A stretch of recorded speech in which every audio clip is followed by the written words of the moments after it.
Hello everyone, this is Sarvesh, lecturer in Civil Engineering, Government Polytechnic, Station Control.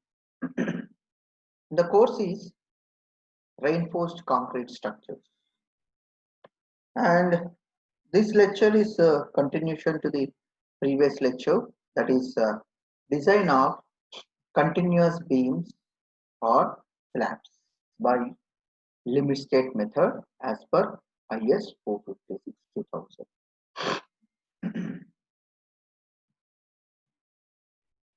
After completion of this lecture, you are able to know how to determine the moment of resistance for the continuous beams and shear force of a continuous beam by using bending moment and shear force coefficients from IS 456 2000, because it is a distribution method, right? Approximate method to determine the maximum bending moment and shear force when the beam is continuous. And we will solve some example problems for a better understanding based upon the given load and span by using moment and shear force coefficients from IS 456 2000.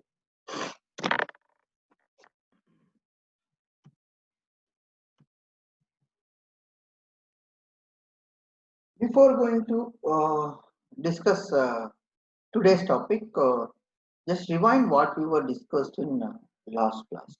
Last class, we have discussed about the uh, IS codal provisions for calculation of effective span and limiting stiffness. That means based upon the width of the span, how we have to determine the effective length of the span. That means if the L by the width of the span is less than 1/12 of the clear span, there is a different method to determine the effective span, and if it is greater than 1/12 of clear span or 600 mm, whichever is lesser, there is a different method, right? We have seen in last class how to determine all those things, and similarly we were discussed about the limiting stiffness of the beam. That means when the beam is continuous, and how to check your stiffness of the member for continuous beams as per IS 456 2000. The limiting stiffness, that means L effective by D ratio, is 26 into modification factor, right? So again, we were discussed how the load is distributed on the continuous beams, and we have solved one example problem for determining the moment and shear force. That is for general case, right? And coming to today, today also we will solve some example problems for a better understanding for different methods, not different methods, based upon the given data, right? So first problem is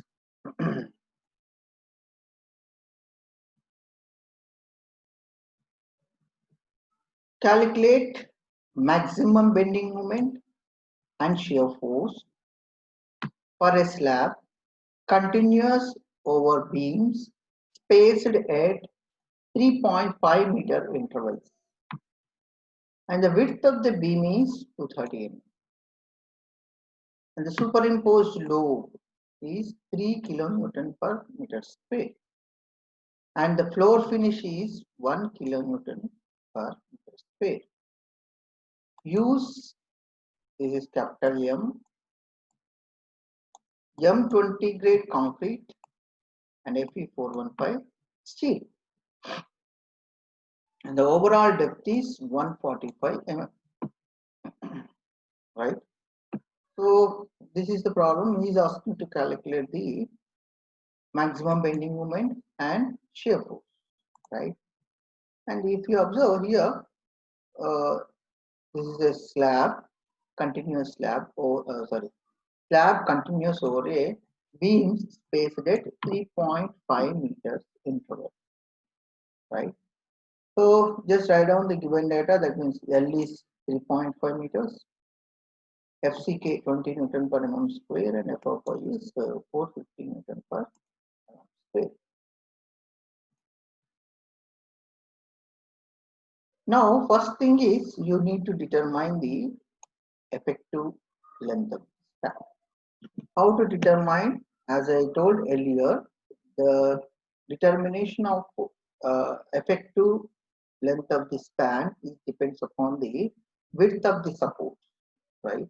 So as per IS 456 2000, if the width of the span, sorry, width of the support is less than or equal to 1/12 of the clear span, then you need to determine the same as like your simply supported beam. That means the center to center distance between the supports or clear span plus effective depth, whichever is less, that should be considered. If the width of the support is less than or equal to 1/12 of the clear span, right?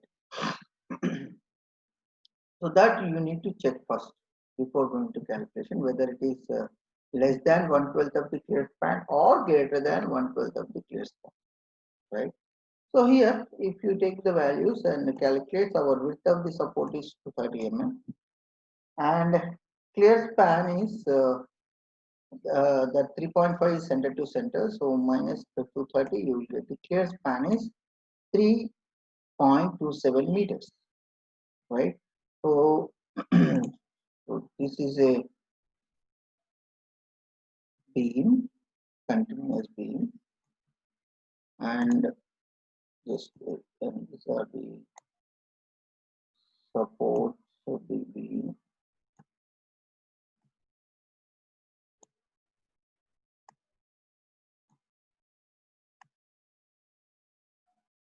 right? So whatever 3.5 is given, that is from this center to this center. This is 3.5, and clear span is minus 0.23. You will get it is a clear span. That is inner to inner distance between the supports. And here all spans are equal distance, right? So 1/12 of the clear span, you will get 272.5 mm.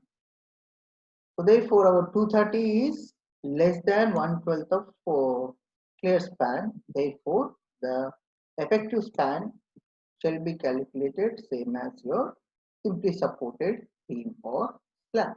That means center to center distance between the supports or clear span plus effective depth, whichever is lesser, that should be considered as your effective length of span, right? So I would like to keep this drawing. It will be useful for next, right? So the effective span is the least of the following. That is center to center between the supports. That is 3.5 meters, and clear span plus effective depth. That is 3.27 plus 0.12. We will get 3.39 meters. So least is 3.39.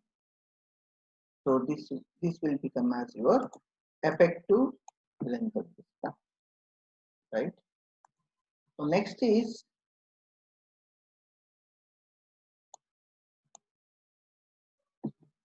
loads calculation, right? So self weight of the slab is that is overall depth is 0.145 into 25 into 1. You will get the self weight of the beam, that is 3.65 kilonewton per meter square. And the floor finish of the slab is 1 kilonewton per meter square. Therefore, total load, fixed load, that means 3.625 plus 1, you will get 4.625 kilonewton per meter square, right? So this is the fixed load, right? And imposed load is 3 kilonewton per meter square. These are the working loads. Then you need to determine the um, factored load by application of partial safety factor from the IS code 456-2000. So as per IS 456-2000, the partial safety factor for live loads and dead loads are 1.5. So the factor load fixed is 1.5 into 4.625. You get 6.94 kilonewton per meter square. This is the factored load fixed. Next, factor load that is not fixed, that is equal to WUL equal to 1.5 into 3. This is the partial safety factor, right? 1.5 into 3, you will get 4.5 kilonewton per meter square. So this is not fixed and this is fixed. Now we need to determine the shear force and bending. See here, he is asking to determine the maximum, right? Maximum bending moment. Maximum bending moment means, see, in bending moment as per IS 456-2000, there are two types of bending moments for a continuous beam, that is span moments, support moments, right? So you have to calculate span moment separately and support moment separately, and out of which you need to determine which one is the maximum. You need to identify which one you got the maximum bending, right? So in this case, as I told earlier, see, this is the span moments, and in span moments there are two types: near middle of end span, at middle of interior span. That means just I would like to clear all these things so it will be easy for you. So if this is the your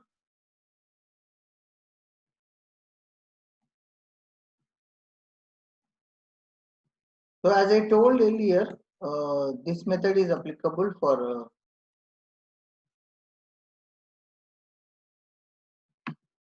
yeah, coming to this one.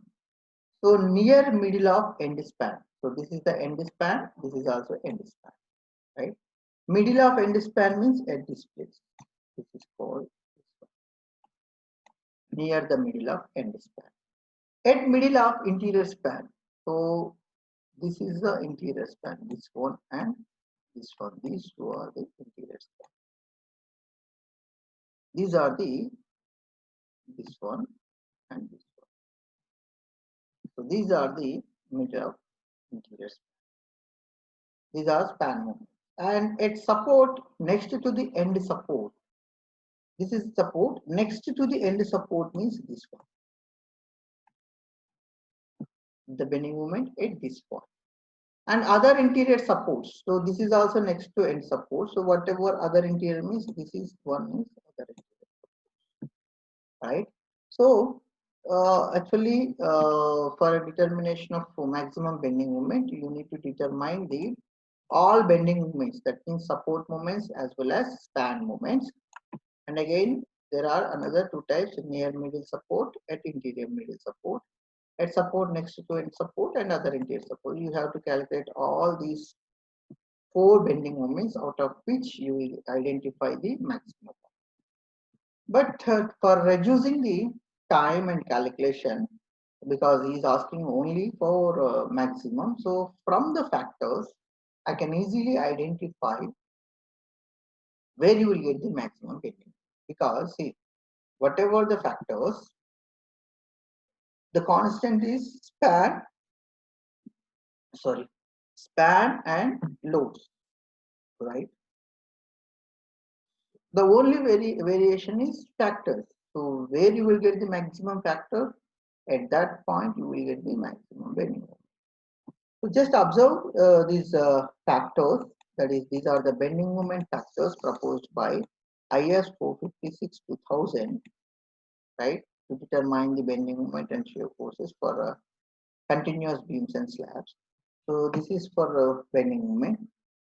Just identify where you will get the maximum bending moment, right? So just wait.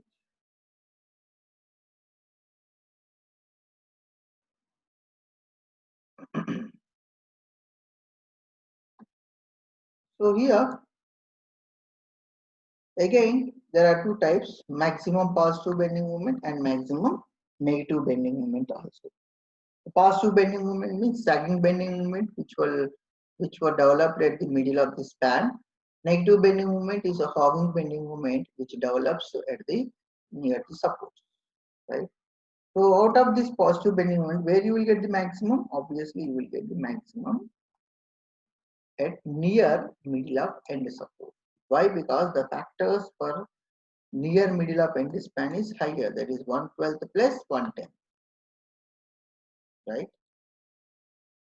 And but here this is 116 plus 1/12 as compared to this one, which values will get lesser. Similarly, maximum negative bending moment you will get it from where?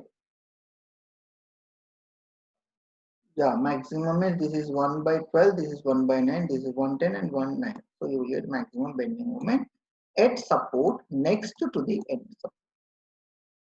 So for reducing the calculations, I can easily identify the where I will get the maximum bending moment, positive bending moment as well as negative bending moments from the coefficient. Okay. But if you want, you can calculate for all the cases and you can identify it. But this is a simply easy method to reduce your calculations and time. It saves time, right? So, so directly I will calculate the positive bending moment at middle of end span and negative bending moment at next to the end support. So this is the support moments occurred at support next to the end support, that is negative bending moment, 1/10 into WL square plus 1/9 into WL square. This is the maximum negative bending moment. So this is for fixed, this is for not fixed. So 1/10 into 6.94 into 3.39 square, this is effective length, plus 1/9, this is the coefficient, into 4.5 into 3.39 square. And if you calculate it, you will get 13.72 kilonewton. So this is the maximum negative bending moment which occurs at support next to the end support, right? Similarly, calculate the maximum positive bending moment, right? So maximum positive bending moment occurs at the middle of end span. That is 1/12 plus 1/10 is the factors. So for fixed, 1/12 into WUD into L square plus 110 by WL into L square. So 112 into 6.94 into 3.39 square plus 110 into 4.5 into 3.39 square. So from this equation you will get the maximum positive bending moment is 11.82 kilonewton meter, and this will occur at middle of end span. And compare these two to determine the maximum bending moment. That means this is 13.72, this is 11.82. So which one is maximum? The maximum is 13.72 kilonewton meter. That means this bending moment, that is negative bending moment, is higher, and this is the maximum bending moment which occurs at support next to the end support, right? So like this, you need to determine the bending moment from the coefficients given by the IS 456 to 40, right?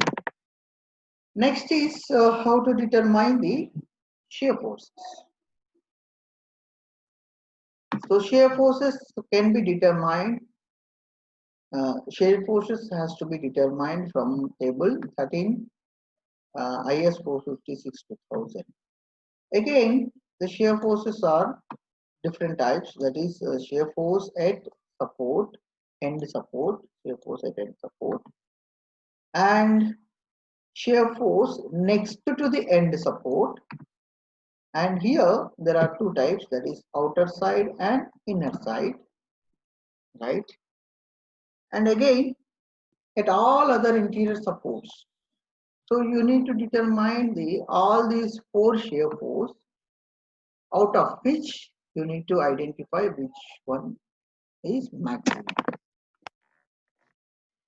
right?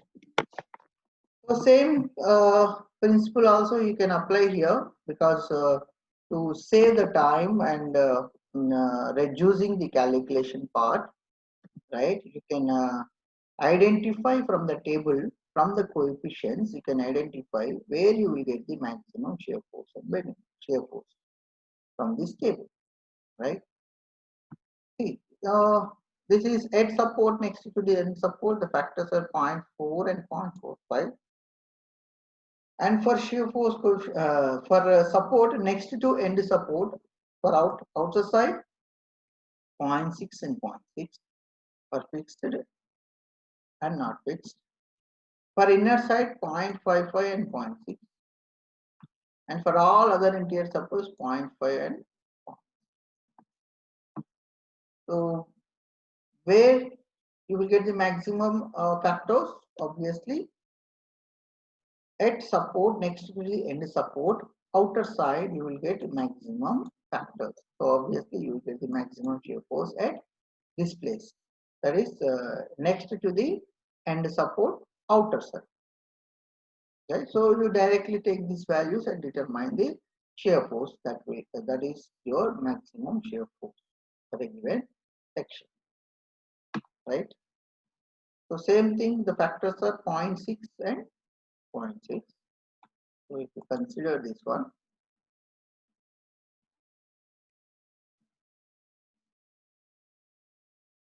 so from the table 13 from IS 456 2000 represents the shear force coefficient. Shear force coefficients. So the maximum shear force occurs at support next to the end support, outer side. As I told, the factors are maximum at that place, that is 0.6 and 0.6. So 0.6 into WUD into L for fixed, 0.6 into WUL into L for not fixed. So if you substitute the values, that is 0.6 into 6.94 into 3.39 plus 0.6 into 4.5 into 3.39. You will get the maximum shear force is 23.27 kilonewton, which occurs at the support next to the end support, outer side, right? So like this, you have to determine the maximum shear force, right? So this is a one type of problem, right?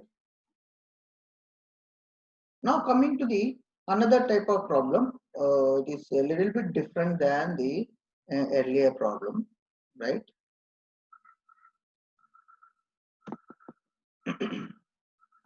Example number 2, a continuous beam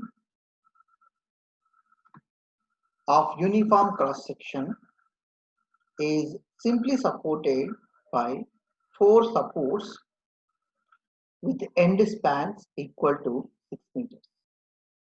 An interior span equal to 6.6 meters. It carries a design load of 20 kilonewton per meter square throughout the length and a design imposed load of 9 kilonewton per meter square. Imposed load of 9 kilonewton per meter square. At the end of spans, at the end spans, this is at the end span, that is 9 kilonewton per meter square acts at the end of end span. and 12 kilonewton per meter square at interior span. This is the dead load, 20 kilonewton per meter square, which acts throughout the length of the beam. And design imposed load, that means directly is giving the design load, that is factor load, 9 kilonewton per meter square at the end span, and 12 kilonewton per meter square at the interior span, right? And determine the support and span moments in the beam at critical section. So they are asking to determine the moments in the beam at critical section, right? Then here the difference between earlier and here the load acting on interior span is 12 kilonewton per meter square, and at end spans is 9 kilonewton per meter square. That means there are two different loads here, and obviously the dead load is acted simultaneously. So in this case, how to determine the bending moments, span moments, and uh, support moments? How to determine the span moments and support? Just I would like to draw a diagram for clear understanding. So this is a beam, right? And these are the support of the beam. So how many supports are there? Supported by 4 supports, which end span equal to 6 meters, and interior end spans equal to 6 meters, and interior spans to 6.6 meters. So let us say this is your end span, and set four spans, right? 4 supports. So supported on 4 supports, and the spans is equal to 6 meters. 1, 2, 3 spans.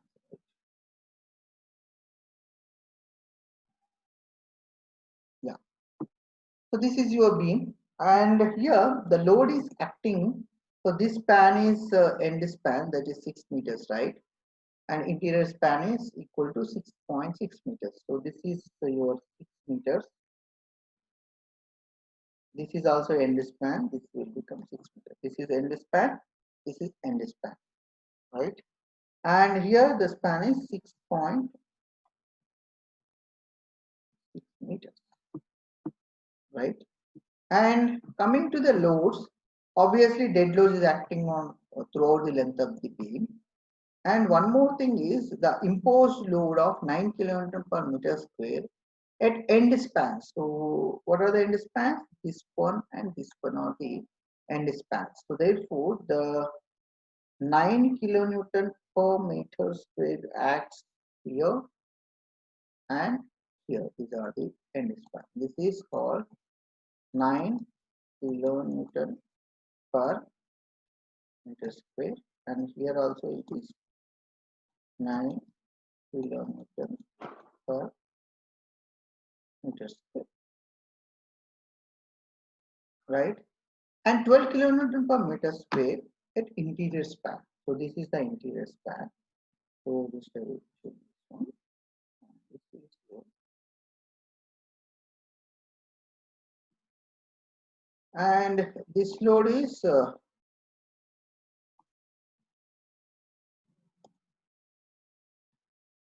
12 kilonewton meters. So this is the actual diagram. So in this case, you need to determine the support moments as well as span moments, right? We'll see how to calculate this one in this case, right? I will keep this diagram. It's very important for us because we need to know what are the forces. So just I had drawn from the uh, data which were given in the problem, right? Now coming to the, before going to apply the IS 456 2000 meter, so shall I, is it possible to move? Right.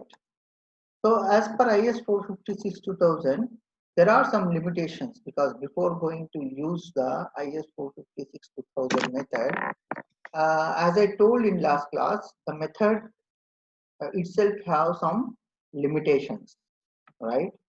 Because it's an approximate method, right? So before going to apply this method, you need to check whether your problem is applicable to your problem is applicable for this case or not, right? So what are those limitations? I told there are three limitations.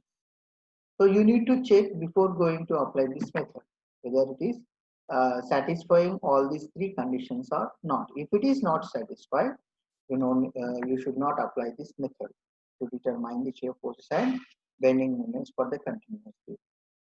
If it is satisfied, then only you have to apply this method. If it is not satisfied, then you need to apply for other methods, other distribution method like moment distribution method, Kani's method, or substitute frame method. There are different methods available to determine the shear forces and bending moment in distribution process, right? So first you need to check whether your problem is satisfying the conditions which are given by the IS. So what is the first condition? The first condition is the beam should have minimum 3 spans, right? How many spans we have? 1, 2, and 3. So we have 3 spans. That means first condition is satisfied, right? So minimum 3 spans are required. So we have 3 spans, right? First span, second span, and third span. Next one is uh, it should uh, it should consist of only UDL loads. That means if any point loads are there, then this method is not possible to apply. So what are the loads? So all are UDL loads. So that means second criteria is also satisfied. So last one is, as per IS 456 2000, the difference between any two spans, the distance between the difference, span difference between any two spans should not be greater than the 15% of the longest span. That means the difference between any two spans, that means if we take this is 1 and 2, let us say this is L1, L2, and this is L3. As I told earlier, the difference between any two spans should not be greater than the 15% of the longest span. So suppose if I calculate these two spans, any span, you can consider any span, and if I take this one, right, and the difference, you can calculate the 15% of the longest span. Which one is longest? 6.6 is the longest span, right? So the 15% of 15% of longest span is 15 by 100 into 6.6, you will get 0.99 meters. So the difference between any two spans should not be greater than 0.99 meters. If it is greater than, then this method is not applicable, right? So first you need to check. So the difference between the longest and shortest span is, if you directly calculate this one, it is more than enough. It is 6.6, the longest span, minus 6 equal to 0.6. That is 0.6, you will get it. And what is the 15% of the longest span? It is 0.99. So that means the 0.6 is less than the 0.99. That means less than the 15% of the longest span. So this condition is also satisfied. You can check with any span, difference between any two spans. You can check with this one and this one also, or this one and this one also. So here, end spans the distances are same, so that's why it will become 0, right? So that is why I have checked with 6.62. 6. If it is different, then you have to check for all the span and all the span, right? No span difference should not be greater than 15% of the longest score. That is the condition. So here, whatever we discussed, all three conditions are satisfied. That means should it have three spans consisting of only UDS, and it is satisfied that 15% of the span longest. So this method you can apply for this case, right? So like this, you need to check before applying. So don't apply blindly. You need to check whether this method is applicable for the present case or not, right? Because it has its own limitations, right? So after checking, then you can go for determining the movement, right? So I would like to keep this diagram like this so that it would be easily understand for the next slide. So now you have to determine the bending moment coefficient. So he is asking to determine the span moments as well as support moments, right? So first is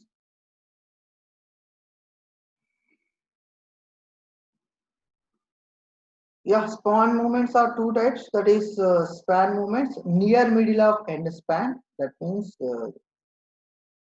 at this place near middle of end span. This is also near the middle of end span, right? And at middle of interior span, which one is interior? This one is the interior span, right? So all these are positive bending moments. Support moments are at support next to the end support. This is a support next to end support means this is the support next to the end support, right? And this is also same thing next to end support. Other interior supports here no interior supports are there. So you need to determine these three bending moments. So two support moments, span moments, one support moment, right? So for near middle of end span, the factors are 112 and 1 by 10, right? So 112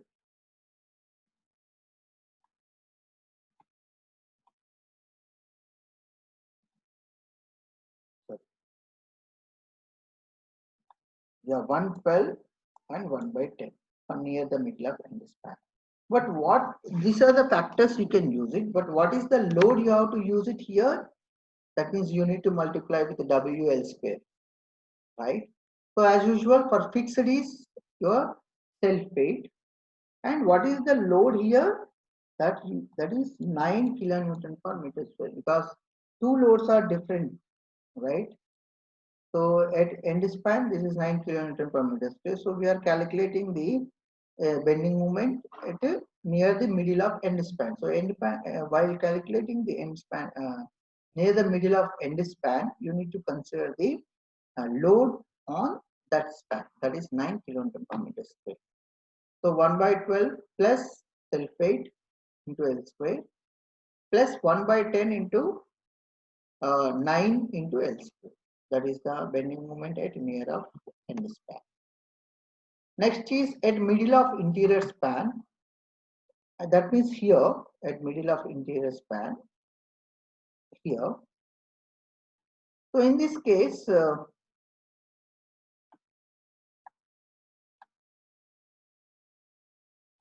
so in this case, middle of interior span 116 into as usual, that is self weight of the beam into L square, 112 into 12 kilonewton meter square. That is the load in the middle span, right? And next is at support next to the end support. That means at this place, this pink color, at support next to end support, this is exactly at this place. So that means you need to take the 50% of the load which is coming from this side and this side, right? So this is how you need to calculate. So let me go for actual calculation for better understanding, right? So this I need to write it again. This is 9 km, right?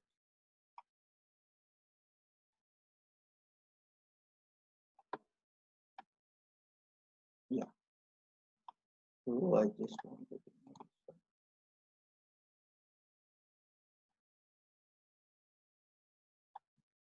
So here the load is just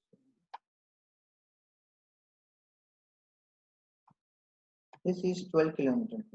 Now coming to this one, see the bending moment near the middle of end span, near the middle of end span. That means here 112 into WL square plus WL square by 10. So for self-weight, that is 20 into 6, the span is 6 square by 12 plus 9 into square by 12. You will get the bending moment at the middle of end span. So this is 9 kilonewton, right? Similarly, that is 92.4 kilonewton equality. Similarly, if you go for bending moment calculation at the middle of interior span, that means here, so at the middle of interior span, that is 20 into, here the span is 6.6 meters square by 16 plus here not fixed is 12 kilonewton per meter square into L square by 12, right? See the difference. So this is how you need to calculate the bending moments. So here you will get 98.01 kilonewton per meter, right? So this is for span moments. Like this, you need to determine the bending moments. Next one is coming to the other case, that is the end span moments.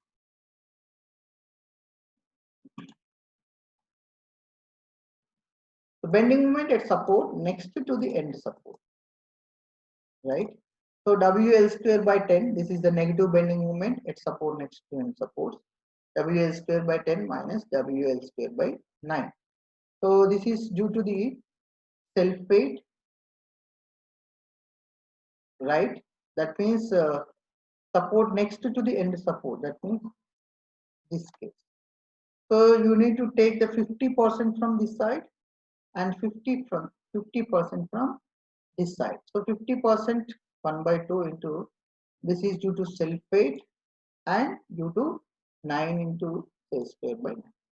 This is for coming from this beam, right? This will come from this beam. And another one is this is coming from this side.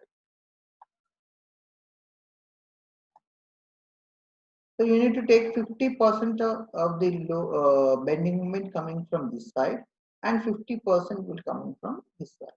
And apply the same factor, that is 1 by 10, 1 by 9 for this case, and again 1 by 10, 1 by 9 for this case.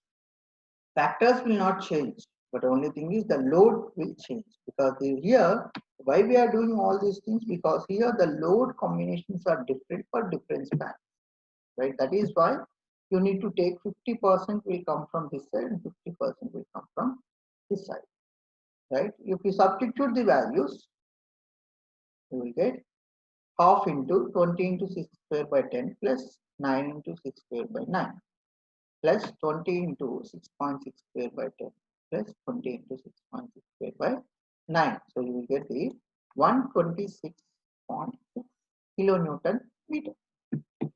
This is the